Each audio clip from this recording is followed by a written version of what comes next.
Hey, it's Greg here with MaritimeGardening.com, and it's time for the second part of my 2024 garden plan. In this video, I'll reveal everything that I've decided to try to plant in the garden, my list of seeds and things like that I'm going to get from Vessi Seeds, and where everything's going to go, and my rationale for all of those decisions. So to get it started here, I've got a list, right? And just for those that are new to the channel, every year I do this sort of thing. I got maps of gardens going back years and years and years, right? Every year I have a layout of where things went the previous year, and I try to move things around a little bit to get a little bit of crop rotation going. But also the garden gets reconfigured every year. There's new decisions to make. Also, you're learning from past failures and past successes of where things will do well and where things will not do so well. So you make those kinds of little decisions, changes to the garden, things like that. So this video covers that whole gambit. So here I've got a list of the things I'm going to get from Vessi Seeds, and for those that aren't aware, you can check the description box of this video. You can get a coupon code to get free shipping on any order with seeds in it. So you don't have to just buy seeds. You can get other things in your order as long as they're not oversized. But as long as there's a pack of seeds in the order, you get free shipping. Details are in the description box. For instance, on my seed order here, I've got a berry bush included in the seed order. If you were to order that berry bush with a pack of tomato seeds, you get free shipping because a berry bush is not an oversized item. The way they're shipped, it's in a box and it's bare rooted. They pull the thing out of the ground, they wrap the roots in some sort of spongy, wet stuff. They stick it in a cardboard box and they send it to you very quickly when it needs to be planted. And you get it in the ground right away. And I've never had one of these things. When you get them, pull them out of the box, they look dead. But every one of these I've got, you stick it in the ground and it grows. And it does just fine. And in fact, they're usually less costly than buying the berry bushes and fruit trees that you get at a garden center, the ones you get in a big giant flower pot. These ones always cost less and they always grow better, and they tend to be better varieties in general, whether you're buying an apple tree or a berry bush or whatever. So quick plug on that. All right. Also, just for those that don't know, I have another channel called Outdoors on the Cheap, where I chronicle my various adventures, fishing and out in the woods and that sort of stuff. I just put a video up just the other day. I was ice fishing for chain pickerel here in Nova Scotia. It was a fun day. So just for those that you that don't know or are interested in that sort of thing, I'll put a little link up in the description box, but also I'll put a little clip up on the screen here while I'm talking about it. Okay, moving on. I'm getting many of the same things I got in previous years. A few differences. Like I'm sticking with this Vortex bean. These are long, delicious. They grow in a pole, and you get a lot out of these. If you grow a trellis of these about 10 feet long and train them up 6-7 feet high, you'll get all the beans you could possibly keep up with. I also ordered this Caspian bean. I've never tried this one before. I wanted yellow beans this year, so I'm going to give this one a try. It looks really good. We'll see how it goes. So I ordered that, and I'm going to stick with, usually I get two different types of beets. This year I'm just getting a Taunus beet. That's kind of like a long cylindrical type beet, not a round ball, not a spherical bean, but like a beet. So instead of, a lot of beets are spherical, this one's long, like a short fat carrot, I guess would be the shape. And I'm getting I'm going to try Brussels sprouts again this year. There they are. I'm going to get this variety, Jade Cross Brussels sprouts. They won some sort of award. I guess they taste good or something. So I'm going to give them a shot. I tried Brussels sprouts last year. I didn't have them in a good spot, so they didn't do so well. We really like them, so I'm going to try again this year and give them a really good. If you plant something and it doesn't grow well, don't necessarily. It just could be that it didn't get one of your best spots. So always try again and give that. If it's something you really like and it didn't do well, give it one of your best spots and see what happens. I'm also getting this cabbage here, Caraflex cabbage. This is a new thing, and this is like it almost looks like a romaine lettuce, but it's got a very funny shape, like a cone, and it's supposed to be really good tasting. cabbage. I've had bad luck with cabbage in my garden. They tend to be pest-ridden, but I like the way this is sort of wrapped up. Anyway, I'll give them a try. I'll try anything once. I'm going to give them a good spot. I'm going to look after them.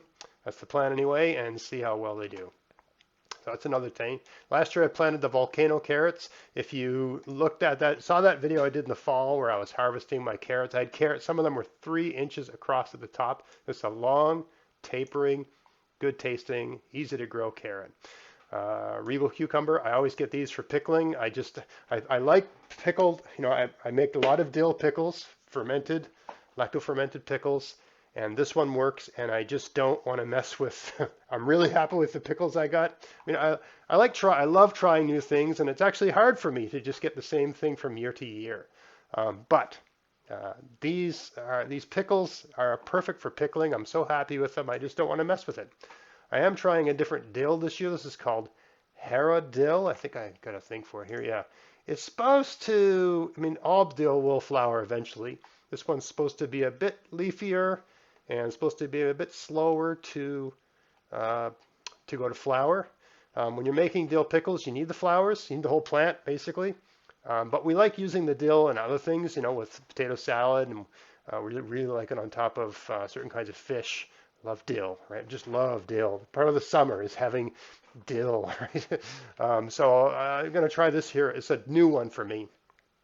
I'll get into this later, but I wanted this eggplant. It's a different kind of eggplant. It looks really nice. It looks like it's hard to explain, but it's like a veiny purple-white eggplant. I just didn't have any place to put it. All the things on this list with yellow just means so what I do when I'm ordering seeds is when you're on the website, you can see the different. It just goes from A, right? It just goes from A to T, right? A to Z, A to T. And I just work my way down. I don't want artichokes. Asparagus, I already got those. Oh, beans, okay. I just work my way down and I pick everything I want. And then I try to find a place for it to go in my garden. And if I can't find a place for it to go, I just, I put it like maybe, when I'm done the whole garden, maybe I could find a place to put it. Anyway, I could not find a home for this eggplant, even though it looks really good. I'm going to try a new lettuce. I normally just plant an heirloom variety called Paris Cost lettuce, which is great. But I decided sometimes the write-up just sells it to you. This one's called Little Gem. It's a shorter, fatter romaine type lettuce. They say they look like romaine, but the excellent flavor and crunchy texture are butterhead, which is a lovely lettuce. So, I'm curious to see how these turn out, and I'll try anything once. So I'm going to try these. I didn't think I had the room for 2 different types of lettuce.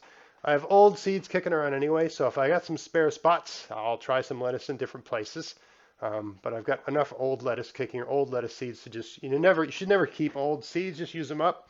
So, if I have more spaces to put lettuce, there's always little corners and nooks and crannies in a garden. I'll figure that out. Trying this new mustard. It's called Tokyo Bacana mustard. And it's supposed to be some sort of Asian green in the mustard family, referred to as a non-heading Chinese cabbage. You can use it as a baby green. I want to grow it to full size and use it as a cooked green. I like salad, but I really like my cooked greens.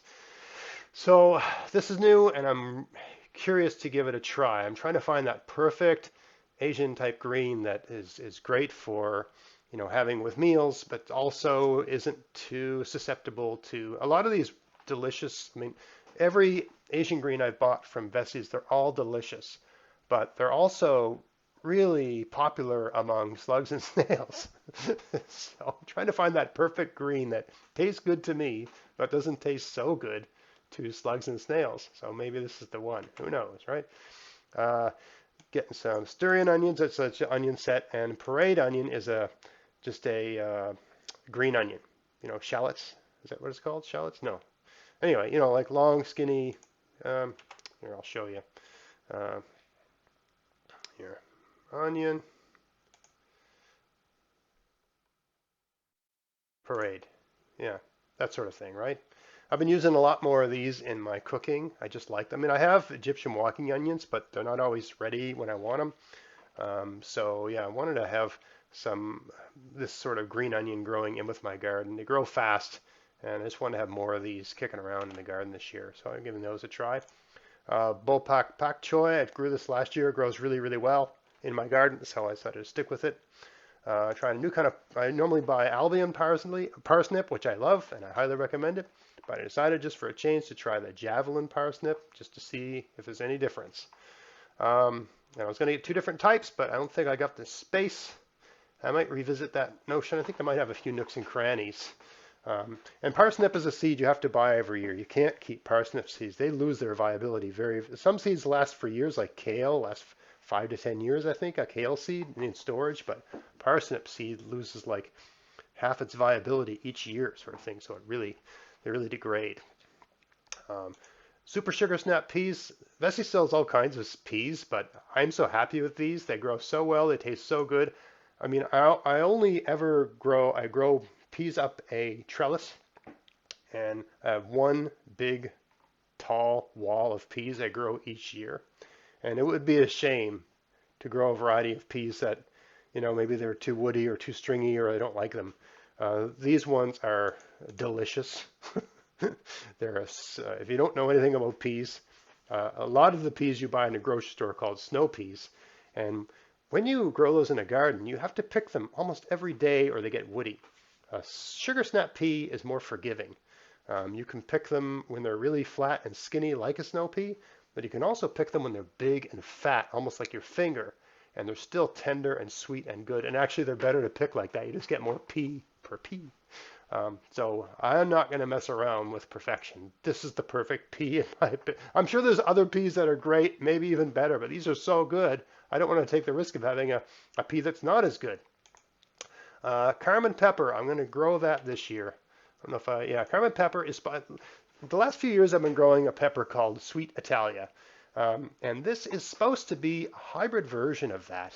And it's supposed to just grow a little bit more, it's just supposed to be like that, but better, like all hybrids, right? So, I mean, I guess as a hybrid, I guess you can't save the seeds and use them year after year. I don't know if it doesn't say they're hybrids here, so maybe they're not. I don't know. Anyway, it's supposed to be like a sweet Italian pepper, right? Like the ones I grew before. So I'm going to give these a try. I'm going to start them indoors around the end of March sort of thing and put them out around sometime in June.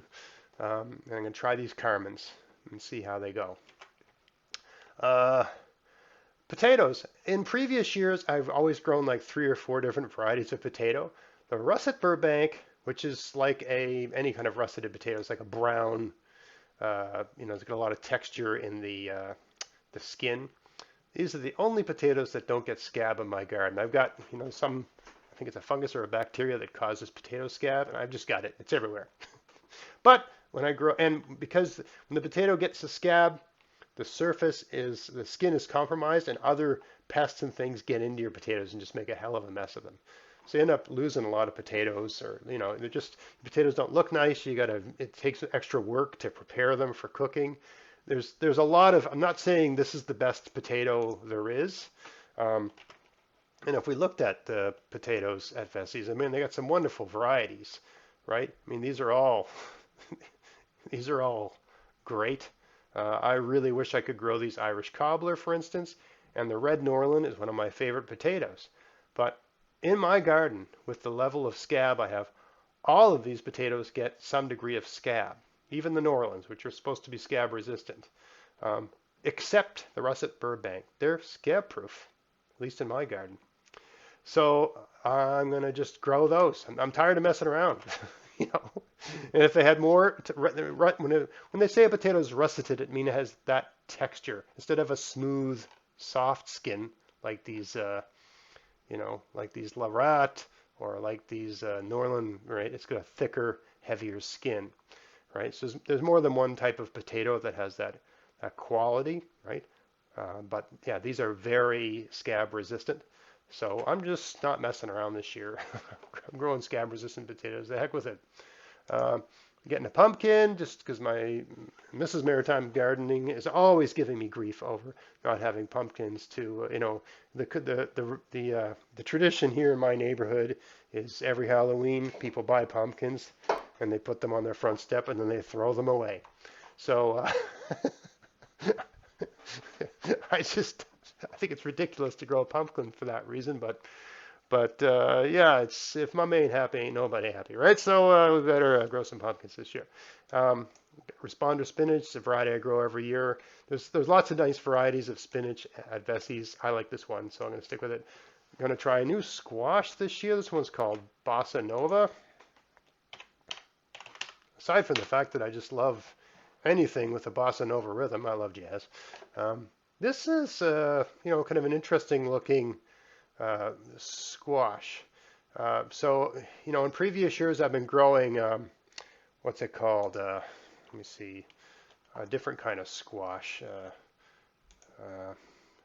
Where is it now? There's so many different types of squash. This one here, Magda. This is a fantastic squash. I mean, it's just a beautiful squash. I highly recommend it. Okay.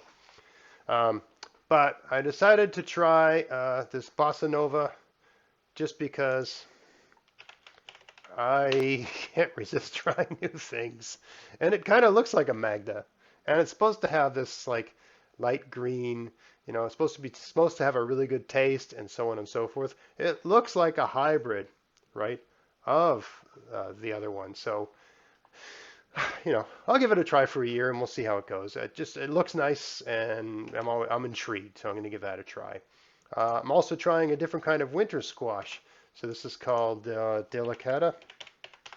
Vessi says two types of delicata. They have this the kind you get in a grocery store, right? Delicata, store well, and these are about 6 inches long. Each one of these is like a big sweet potato, and that's kind of how you treat them. At least in previous years when I've grown them, they're beautiful looking squash and they store well, right? But I noticed they had these. I think these are a hybrid. I don't know for sure. Doesn't say, but I don't know. Anyway, these to me look like some sort of cross between a butternut and a delicata. I don't know what they are. I didn't research them, but they look nice. 6 to 7 inch fruit. That sounds like a good size to me. So I'm going to try these Honeyboat Delicata squash. And the other squash I'm going to grow is what's it called? It's one I've grown in previous years. This one here, Winter Sweet. At least I think that's what the Winter Sweet. This is a great squash. Stores well, and actually it improves in storage. Right? After you've stored it for a month or so, it actually tastes better. So I'm going to go with the Winter Sweet. Trying a new type of Swiss chard called the Fire Fresh Swiss chard, just to try. My favorite of all the Swiss chards that Vessi sells, I like the variety called Lucillus. Where is it? Swiss chard, right? So I like this. This is my favorite. And this is an heirloom. I like the greens and I like the way I just like it. But I just felt like trying something new, so I'm going to try this Fire Fresh Swiss chard and see how that works out. I just can't. I have a hard time doing the same thing from year to year. And I'm going to break from my tomato tradition and try this new variety that I haven't tried before, Premio Tomato. Just kind of looks nice. It's indeterminate. I'm convinced that indeterminate tomatoes taste better than determinates. And determinates are the ones that are like a bush habiting type plant, and indeterminates you have to train them up a vine. Anyway, these grow in these clusters, and I'm just keen to try something different. They say this is a top pick, and I'm just in the mood to try something new this year. It's supposed to have some good resistance to some various diseases, so I'll give them a try. I'm also getting some strawberries, right?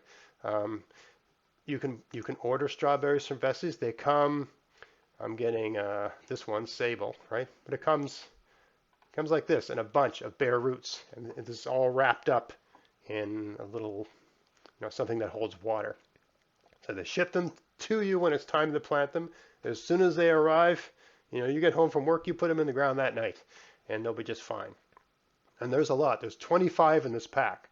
So that's enough for like 3, 4 beds of strawberries if you space them out. So it's a lot of strawberries, right? And um, this is not a day neutral or anything like that. I believe this is just a what does it say? Improved early season berry with better size. Da, da, da, da, da, da. Yeah, so this is a June bearer, which is what I want. I'm done with, the ever bearing and that sort of stuff. I just like to get all the strawberries done and over with before everything else in the garden is growing.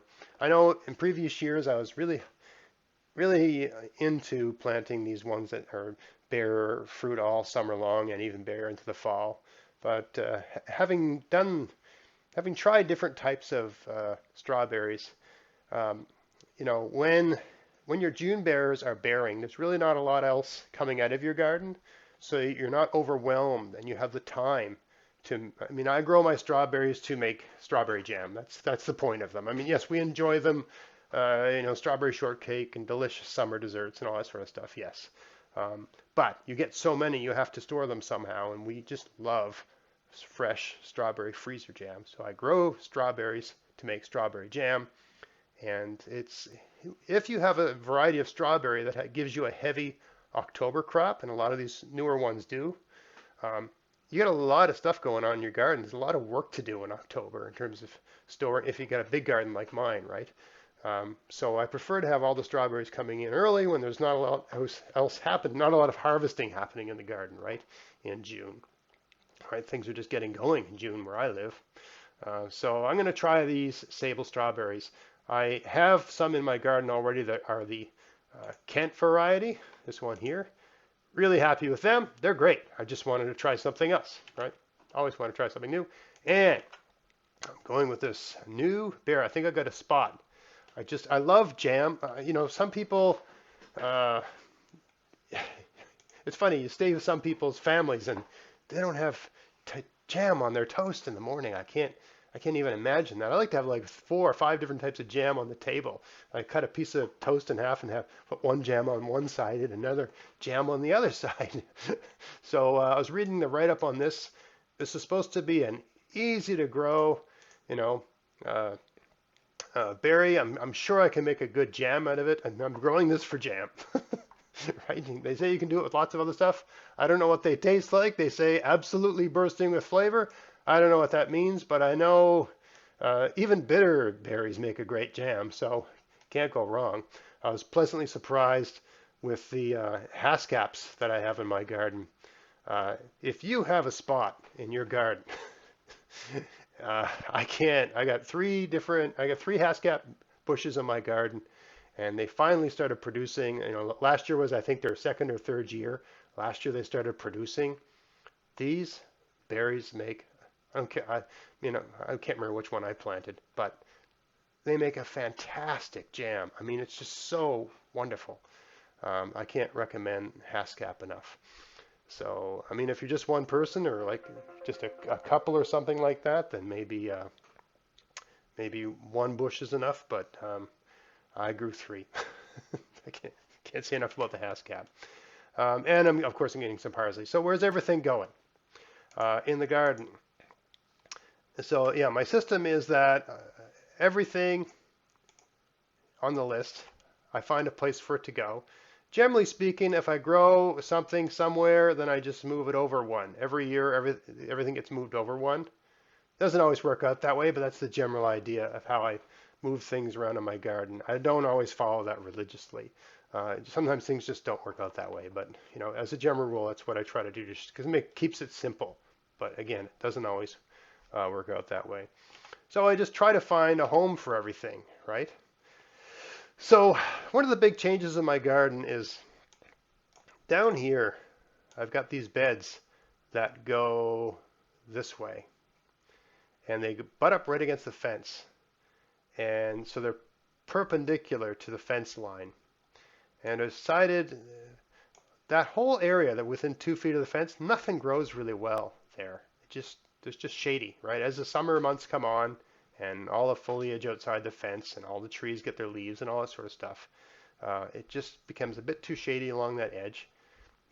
Also, by growing things right along the edge, I'm really putting something very tempting for, rabbits and different, I mean, this is a wild forest behind my garden. It's a wilderness area, in fact. So I'm just drawing things to the garden by putting things right next to the fence.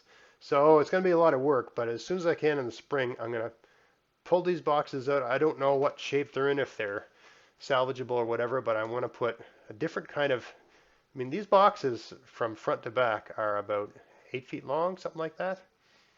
So what I want to do is make these bigger boxes, just three boxes that are about 8 feet wide by about 5 feet front to back. Okay, one here, and one here. And if I do that, there should be about, it's hard to tell from this perspective, but there should be about 2 feet between the long side of the box and the fence line, so I can get in on that side. And on that side, I'm just going to put all kinds of cardboard and mulch down. I mean, not only do things grow poorly against the fence line there, but also there's all kinds of weeds, varieties of plants that are basically weeds from my point of view, that their roots travel underground and try to pop up underneath the fence. So by sticking some cardboard down and a whole bunch of mulch in between the beds and the fence, I'm hoping to, number one, I'm not wasting good soil and garden bed space on shady ground, right? I think I'm either going to have about the same amount of planting space or slightly less. But it doesn't matter, because for each one of these beds, about 25% of the space is, nothing grows in them anyway, right? So I'm already, I've got, I don't know, 1, 2, 3, 4, 5. There's 5 beds there, and 25% of the space, which is more than one bed, is just not producing anything, right? Just if something grows there, it grows very poorly, right? So it doesn't make any sense. Same idea over here, right? I've got a bed here, and a bed here, and a bed here. They butt up against the fence. There's all kinds of trees on that side of the garden. That's the west side of the garden. And everything next to the fence grows poorly. So it just doesn't make any sense, right? So I'm going to put a big long garden that goes parallel to the fence. And it's just going to have spinach early in the season. And then when the spinach is done, I'll do a late crop of potatoes in there. And that should work out just fine. Right, it's another good thing, like, a spinach garden isn't going to be a spinach garden all season long, right? You plant spinach in pretty much early April, and by some point in June or July, the spinach is done, right? It's just completely done, and it's very difficult. You can plant a second crop of spinach in July, and that will produce spinach in September. But it's, in the heat of July, it's very difficult to get spinach to germinate, and you kind of have to mess with it. So to me, it doesn't make any sense to try to grow it then. It makes sense to stick some potatoes in the ground, right? And, there should be enough time, especially the way things have been in recent years. If I plant those in early July, that'll have July, August, September, right? I got about 100 days before there's a frost, right? Usually we get our frost sometime in October. Although there are weird years where things, go off the rails, but those years are fewer and far between, the way things seem to have been going lately. So yeah, that's what I'm going to do there. I'm going to change this configuration. I mean, if you've been following my channel for years, I'm always reconfiguring and changing my garden. But that's what I think you should do. If something doesn't work, change it, see what happens. I got this big space here, where I got one big long garden and one tiny little garden. So what I'm going to do is I'm going to join the tiny little garden and the fatter end of this long garden. I'm going to join them together and make a big rectangle garden that's about 8 feet by 8 feet. Okay, I'm going to have lettuce in that garden for early spring when all my spinach is growing. And then sometime in June, I'll harden my peppers off and they will go in there. Lovely pepper garden. It's a really sunny spot right in the middle of my garden. Great growing conditions. So I've got some manure in my driveway that I'm going to add to that, and hopefully we'll have good soil there. And then this section of the garden here, I'm going to make a space, but I'm actually going to make this piece, I'm going to move it over and make it a bit longer. So there'll be a little walking path between the two, but I'll have a bigger, wider, longer garden here. That's the other thing. All of these rock gardens, they're like 4 feet. There's the pathway here is 4 feet wide. Doesn't need to be that wide. So I'm going to make, that's my plan anyway, all of these rock gardens, I'm going to add another foot or so, make them a bit longer, right? So just to get a little more growing, so, why do I need path space? You need the path space you need. Anything beyond that is a waste of potentially good growing space. So I'm just going to make all my rock gardens a little bit wider, right? And increase their productivity. So that'll be zucchini. That's where my summer squash is going to go. You can't see, but on this side of the garden, there's there's a bed that hugs, there's a hill here, the base of a hill, and there's a bed. And it's roughly, it's roughly 24 feet long, right? So we got 3 8-foot pieces, right? So there's 3 beds. There's basically the equivalent of 3 8-foot beds that are about 3 feet from front to back. I treat it that way anyway. I treat it like 3 separate beds. I'm going to put that, whatever that berry bush was called, that Viking Arona. Let's call them the Viking berries. So I'm going to put that in the corner. I got a nice big pond here, and I'm going to put, there's a big fat corner here. South facing, south is this way over here, right? That's south over here. You see south over here sort of thing, right? I can't show you that. Anyway, south is this way. The direction of the kale here is south, okay? So I'll have a bush right up against the film. I mean, close enough that I can harvest it, but the edge of this bed where it's close to the pond, I'm going to have the berries there. They shouldn't cast shade on anything other than the pond, right? So it's a good spot. You're planting anything tall that's perennial, you're always thinking, what's it casting shade on? Well, it's casting shade, because the sun's usually in the south. So most of the time it's going to be casting shade on the pond. That's a good thing. The fish will like that. And it's going to be casting shade on the fence behind it. That's totally fine. So stuff that in the corner. And then I got a little space here, because this is roughly a 3-foot by 8-foot bed, to put whatever. I like to always have a little spare space for extra things. I'm going to plant some Swiss chard here, and I'm going to plant some potatoes here. Okay.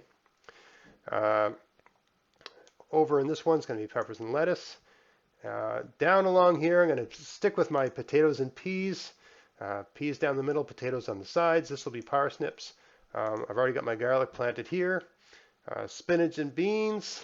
You plant spinach down the sides in the early season, and then around June, late May, depending on how things seem to be going, you plant your beans down the middle and build up a big trellis and just mulch over the area where the spinach was as the spinach gets used up. Giving Brussels sprouts. Last year I planted Brussels sprouts here. They didn't grow that well. The soil here just, I talked about this in the previous video, so I don't want to get into it today, but the soil here is just not great. There's some things I'm going to do to amend it. That's fine.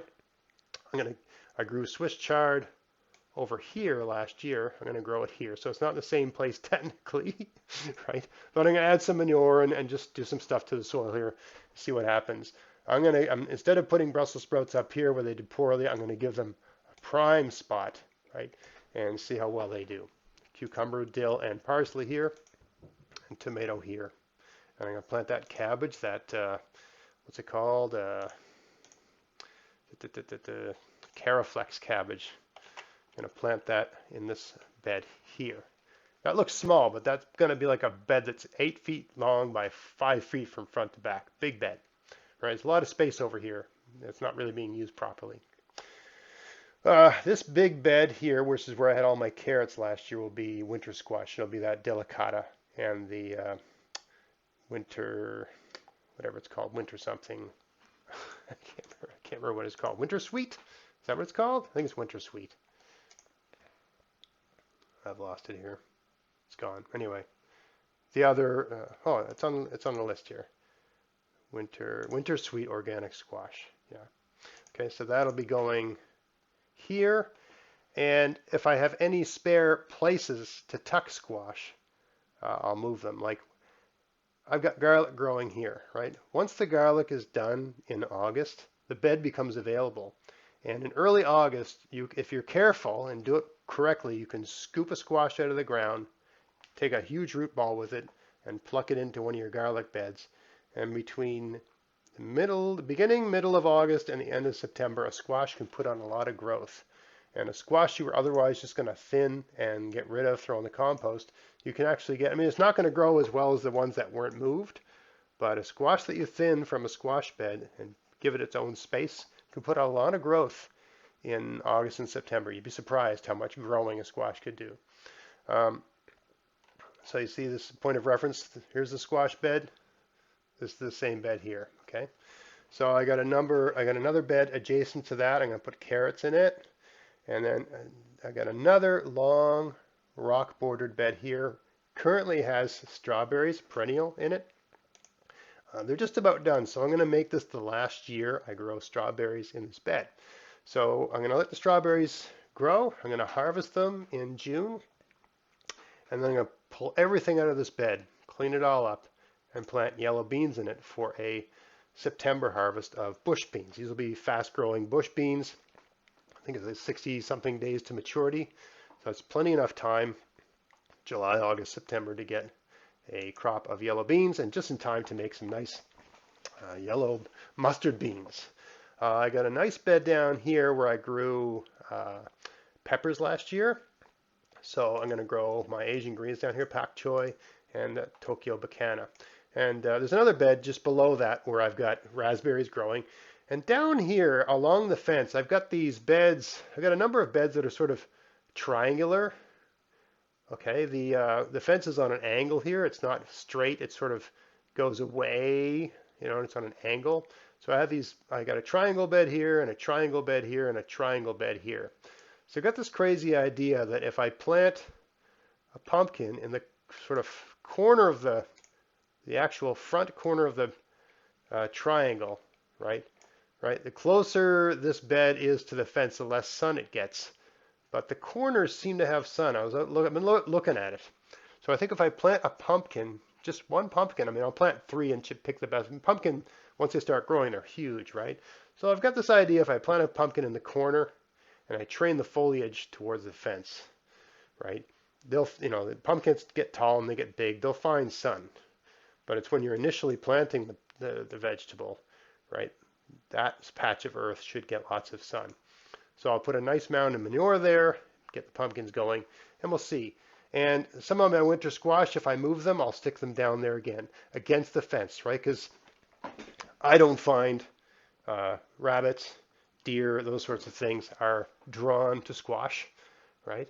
So, I mean, in previous years I had blackberries growing along the fence, which makes a lot of sense. But every year I'd have a rabbit get through the fence somehow, and they cut the blackberry bushes down, and same with raspberries, but especially blackberries. They cut them down like a beaver cutting down a tree, and they eat the tops. And they just destroy the harvest every year. So having them against the fence just doesn't seem to work. I got an asparagus garden down here.